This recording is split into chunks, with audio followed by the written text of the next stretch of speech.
What is up, my fellow Chibits? Today, I'm here to bring all of you an anime review on Re:Zero.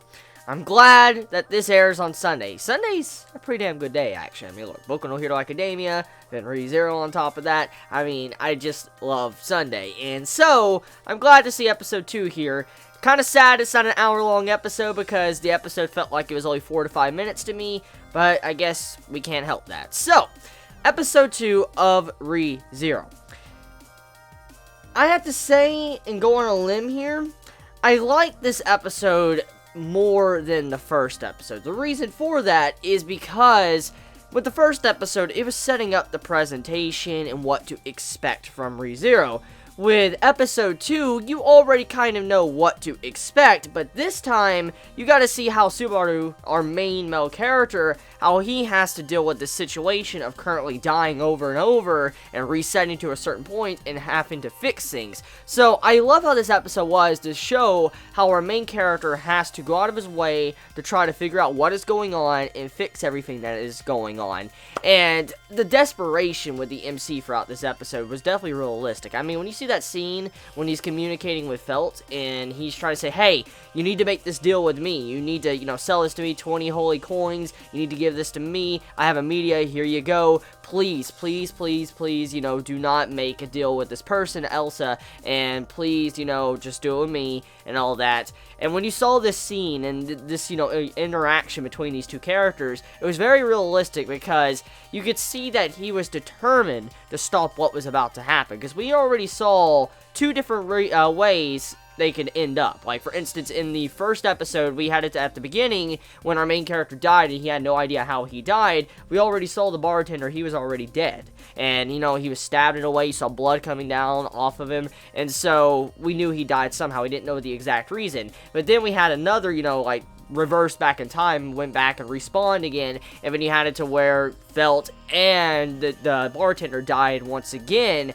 And when you see this scene, and then you come to this episode, you see Dora, the main male character, he's like, I gotta do anything I can to stop this from happening. I cannot let these two die, because there was some really good characterization in this episode, especially for Felt, I didn't expect.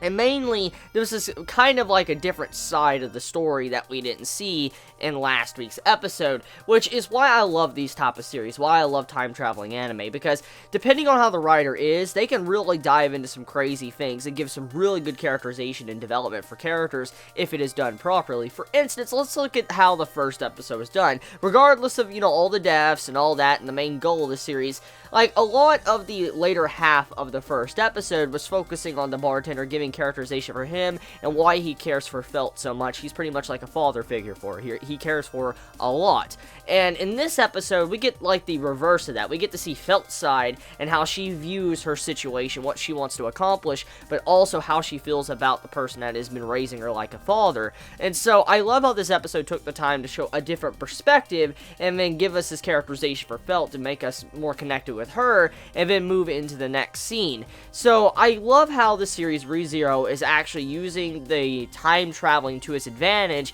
and developing these characters one by one, because we have a new introduction to a character in this episode, which I feel like is going to be very important in the future, because as our MC is getting attacked, Subaru, and he's been attacked like every single episode now. Every time he has, a time, reverse, where he goes back in time and he revives again, you have it to where these people constantly attack him in the alleyway. Well, in this episode, he does something a little different, and he just yells out to the guards, like, guards! And, someone comes to save him. Now, this person, I think his name is Reinhardt, he actually seems to be a very noble guy, and judging by his appearance, he's someone of great importance. And the thing is that the reason how our main female character found the loot house to begin with is probably thanks to this dude telling her the information. She didn't listen to him, and she went out of her way to go to the loot house to find out where her insignia is. So because of this dude definitely, at the very least, is going to have some role to play in the story. Now the question is he really a good guy? Is it an appearance? If, something is said, will he become evil? There's many questions I have about this, but for the most part though, I'm pegging the guy as a good guy that's going to be very important in the future to stopping these situations. So at the very least, Subaru has someone on his side that's at the very least high up there. in, status of this world, because this guy is a well-known person, like a master of the sword, a master swordsman, and, apparently he has a lot of pull, so, yeah.